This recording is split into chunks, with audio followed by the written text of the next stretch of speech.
Hi, my name is Sallean. I'm here at the Seabourne Creek Nature Park Butterfly Garden today, and I want to talk to you a little bit about this garden.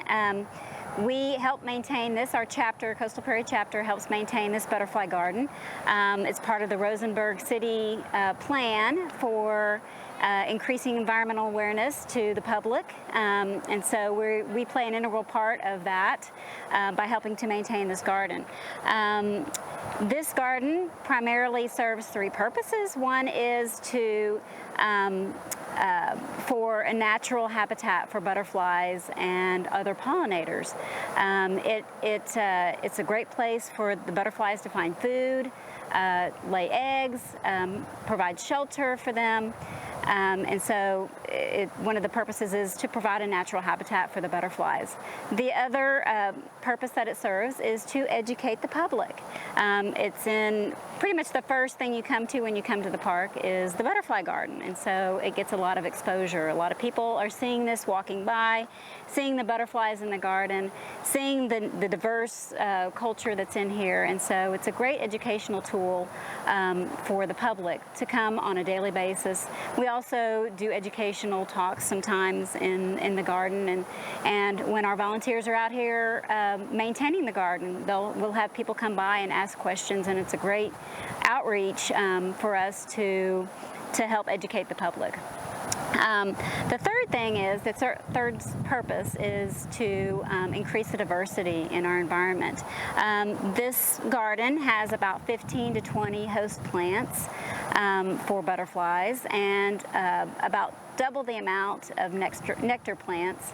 And so again, it's providing a very diverse environment for the pollinators and the butterflies in this area. And so on any given sunny day, there's plenty of butterflies to be seen. We've got monarchs and sulfurs and checker spots and swallowtails and skippers, and it's just a wonderful place to be. It changes every season. As a matter of fact, it changes almost every month. Every time I come in here, I'll see a new plant, a new different kind of butterfly. So it's a pretty neat adventure to be on, to actually be involved with this project. So if you'd like, why don't we come and take a walk through and see what we can find. We're in the butterfly garden, and it's a wonderful place to sit and relax, for families to come in and enjoy and to kind of get away from their homes and be out in nature. And this is very important, especially now because of COVID, and so it's a great place to come and just relax and be with nature. And so one of the ways that we have, one of the things that we've really tried to do is make this a successful butterfly habitat. And in order to do that, there's several different things that we've really tried to focus on. And the first being the soil health, because without soil that's healthy, you can't have plants that are healthy. You can't have, and here's our a bee here, bumblebee, a pollinator on our senna. Without healthy plants, you can't have a healthy ecosystem, and so the butterflies are not going to come. So it's important to start first with soil, and a lot of times we kind of forget about that. We go straight for the plants. But so what we try to do here is create a very healthy soil environment by, first of all, making sure that we foster soil health by cutting and dropping our leaf cuttings, and so there's a lot of organic material that are going directly back into the soil. Also, we try to add organic matter and mulch heavily in the winter, so that it's feeding the organic material in the soil. And the soil, as you can see, our coastal prairie usually is clay, gumbo clay, but this is really, really nice soil. And an interesting fact is that when this garden was established, one of the biggest expenditures that they had when they were doing this garden, putting this garden in, is for the soil. So that was always a big, important factor in making sure that this is a successful butterfly habitat. So if you are at home and you're thinking of putting a butterfly garden in your backyard or front yard, make sure that you pay attention to your soil health. The next thing that we've tried to do to make this a successful butterfly habitat is to ensure that we have a diverse plant environment. I mentioned earlier that we had 15 to 20 host plants and about double that in nectar plants. So that's important as well, because the more diverse plants you have here, the more different kind of butterflies and pollinators you're going to have. So as you can see, it's not the manicured, garden that you might see like in a French garden, but there's a big diversity of plants here that will attract butterflies and other pollinators. And so that's what we have tried to plan that around this diversity. In order to also increase the diversity, we also have to have, in addition to plant diversity, like this Missouri ironweed, we also have to ensure that we have a structural diversity, places for butterflies to hide at night and moths to hide during the day. So that is also very important when you're planning a butterfly garden, to make sure that you have places for the butterflies to go, different heights, places for them to be safe and lay their eggs. So that's important too. And then finally, the last thing that we try to do to make this a successful butterfly garden is to make it low maintenance, and the way that we do that is to have mostly native plants. And you can see here, a lot of these plants aren't plants that you'll find at the nursery. We have frostweed, we have obedient plant, and I'm going to talk a little bit more about that later. We have prairie parsley, we have cone flowers, we have mist flowers, we have goldenrod. A lot of these things you won't find in a nursery at Lowe's or Home Depot, but it's important if you're making a butterfly garden, to seek out the native plants, because it's low maintenance, and as you can see, it's kind of a big area. This garden is a big area, and while we do have a lot of members that come out here and help, it still is a lot of work. So one of the things we really try to do is create a native environment, because it's a lower maintenance. And then also they're drought tolerant. The plants are drought tolerant, and that's important here in Texas, obviously.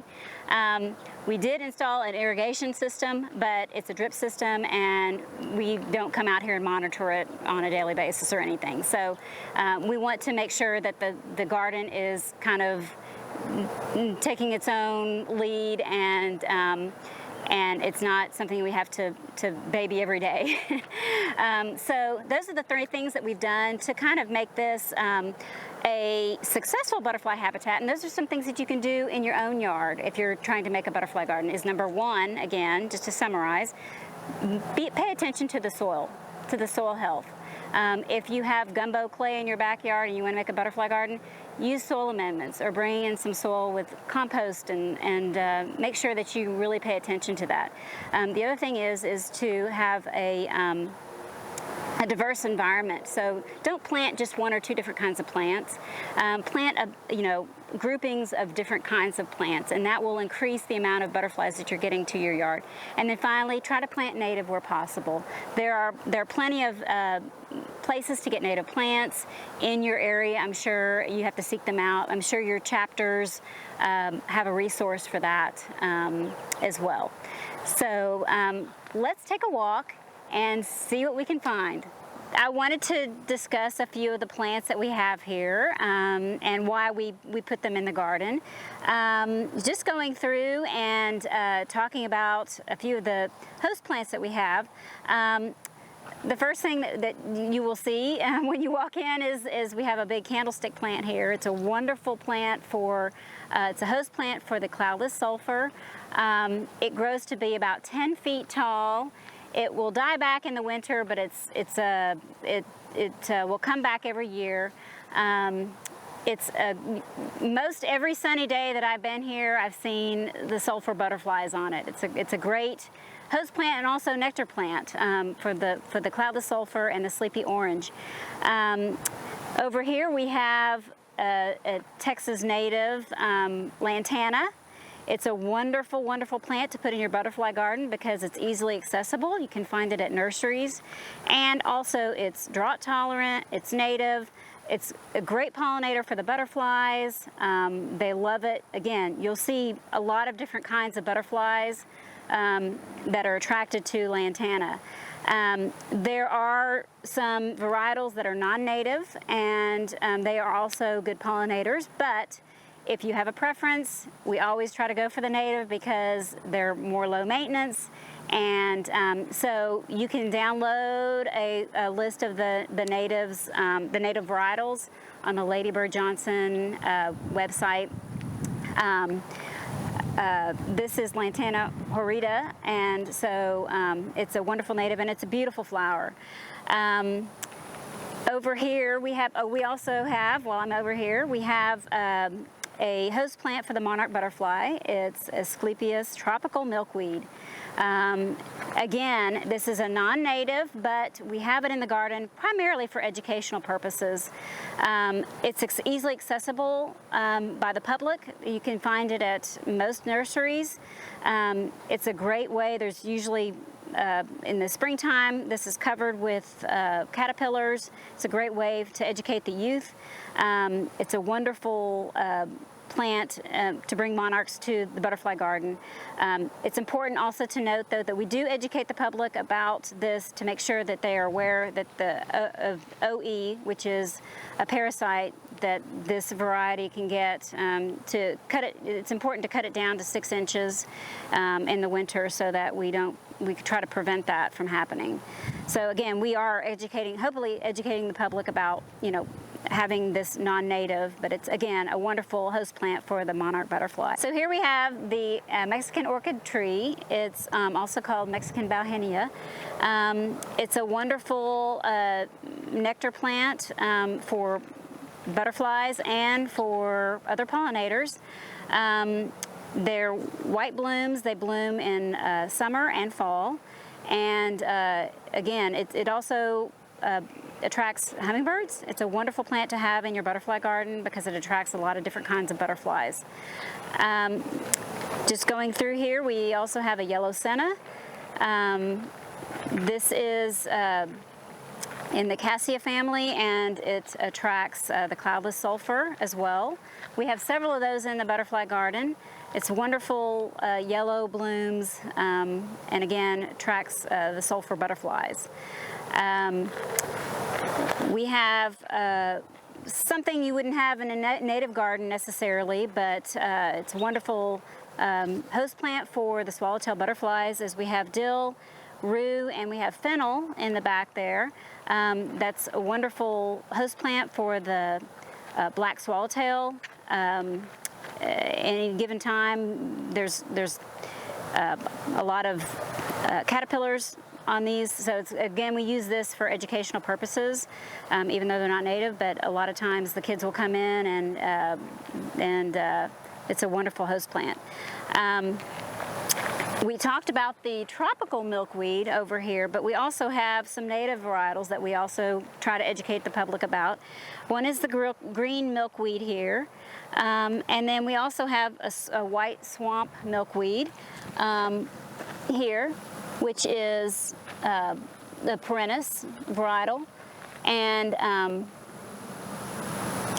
it's wonderful showy white flowers, and you can see here on this one we have a seed pod, and it's relatively new. It's not ready to be harvested yet, but what we'll do is we'll come out and put an organza bag on the seed pod, just like this, and to kind of keep it from dispersing, and then so we can harvest the seeds.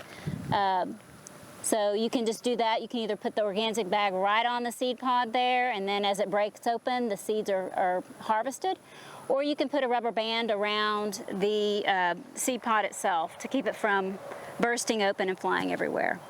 So those are wonderful host plants for the monarch butterfly as well. All the Asclepias are host plants for the monarch butterfly. And we have some rue and dill, which is a great host plant for the black swallowtail. Again, these are not native, they're herbs. You can actually plant them in your herb garden, and you'll invariably go out to harvest some herbs for a dish you're making for dinner, and you'll see a black swallowtail caterpillar on your fennel or your dill. And it's a wonderful educational tool that you can use for your family. It's a great adventure for yourself. It's a great delight to see that what you're planting out there is actually attracting and used by the butterflies that are in this area. Here's a sulfur butterfly here visiting our garden. This is actually a Missouri ironweed, and it's a wonderful pollinator. Oh, we got another butterfly here. A wonderful pollinator, wonderful for pollinators. It's a nectar plant. It's a native variety, native plant that you can get. It's a great plant to put in your butterfly garden because it's got these wonderful, beautiful purple blooms, and it will come back every year. It's drought tolerant. It grows to be about 5 feet tall. Maybe it's a little bit taller, but again, a wonderful plant to have in your butterfly garden. We also have over here another interesting native plant here. It's called frostweed, and the interesting thing about the frostweed is it's got these wonderful white blooms, and that it's a wonderful pollinator, nectar plant. And the interesting thing, how it got its name, frostweed, is that when it freezes, the stems break open at the base and make these wonderful ice formations, and they're just beautiful. So it's an interesting plant to have in your butterfly garden because in the winter it adds some interest if it ever freezes. Here in Texas, in Houston area, sometimes we don't have that, but eventually if you have this in your yard, you'll be able to see them. We also have landsleaf coreopsis. It's a spring bloomer. Again, what we try to do here in this butterfly garden is have plants that bloom at different times of the year, providing food and nectar for butterflies all throughout the whole year. Spring, summer, fall, and winter. So it's important to do that to make this a successful butterfly garden. We have here a scarlet sage, Salvia coccinea. It's a wonderful pollinating plant, and here we have a monarch back here on our Gulf Vervain. And over here we have a Dutchman's pipevine, which is a host plant for the pipevine swallowtail, also called Aristolochia fimbriata. It's a wonderful plant. It's very interesting for if you have kids and you have a family, and it's wonderful when you finally get the caterpillars on there. The caterpillars are very interesting looking, and so it's a great one also to have in your yard. And so those are just some of the plants that we have here in the butterfly garden. Again, you can decide if you have the butterfly garden in your backyard, you can decide to make it big or little. The important thing is to have diversity and to plant as native as you can in order to make it a successful butterfly garden. So thank you for coming out today and joining us in the butterfly garden. We really appreciate you joining in online, and we hope that sometime you'll come out and visit us here in the Seabourne Creek Nature Park. And come on in the butterfly garden. Anytime during the year, it changes month by month, season by season. It's a wonderful adventure and a journey for you to come out and look at all the butterflies. Thanks again, and enjoy the rest of the tour.